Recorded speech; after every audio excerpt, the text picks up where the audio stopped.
నెల్లూరు జిల్లాలో కిలేడి అరుణ కేసులో దర్యాప్తు కొనసాగుతోంది. రౌడీ షీటర్ శ్రీకాంత్, అరుణ కలిసి చేసిన నేరాలు, రౌడీల వివరాలపై పోలీసులు ఆరా తీస్తున్నారు. ఈ కేసులో 3 రౌడీలను వేదాయపాలెం పోలీసులు అదుపులోకి తీసుకున్నారు.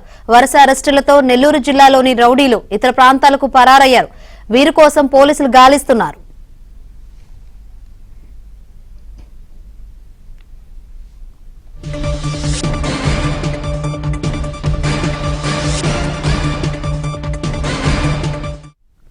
మరోవైపు అరుణ తనను మోసం చేసి 21 లక్షల రూపాయలు కాజేసిందని విజయవాడకు చెందిన ఓ వ్యక్తి ఫిర్యాదు చేశారు.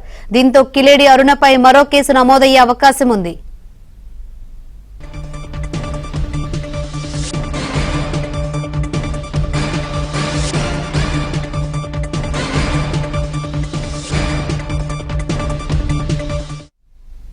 మరిన్ని వివరాలు అందించేందుకు మా ప్రతినిధి మహేష్ సిద్ధంగా ఉన్నారు. మహేష్, అరుణపై మరో కేసు నమోదయ్యే అవకాశం కనిపిస్తుంది. ఏంటి అప్డేట్స్? శంకరయ్య, మొత్తం మీద ఈ కిలాడి లేడీ అరుణ అలాగే రౌడీ షీటర్ శ్రీకాంత్ల వ్యవహారాలు విచారణ సాగే కొద్దీ కూడా పెద్ద ఎత్తున వాళ్ళ బండారాలన్నీ కూడా బయటపడుతున్నాయి. ప్రధానంగా వీళ్ళు జగన్ ప్రభుత్వ హయాంలో 5 ఏళ్ల పాటు సాగించిన అన్యాయాలు, నేరాలు, ఘోరాలు అన్ని కావు. దాదాపు అరుణ దగ్గర ఉన్నటువంటి 2 సెల్ ఫోన్లు కూడా పోలీసులు స్వాధీనం చేసుకోవడం జరిగింది. ఎప్పుడైతే అరుణని అరెస్ట్ చేశారనే విషయం తెలిసిందో రాష్ట్ర వ్యాప్తంగా అనేక మంది బాధితులు ఒక్కొక్కరు ఇక్కడ తిరుగుబడుతున్నారు. నిన్న రోజున విజయవాడకు చెందిన ఒక వ్యక్తి ఇక్కడికి వచ్చి పోలీసులు కంప్లైంట్ చేయడం జరిగింది.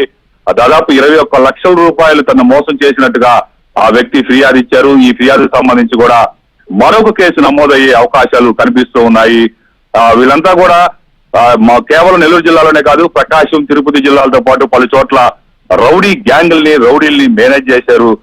వాళ్ళందరినీ కూడా వాళ్ళ విషయాలన్నీ కూడా పోలీసులు శోధిస్తూ ఉన్నారు. వారి వివరాలన్నీ కూడా తీసుకుంటూ ఉన్నారు.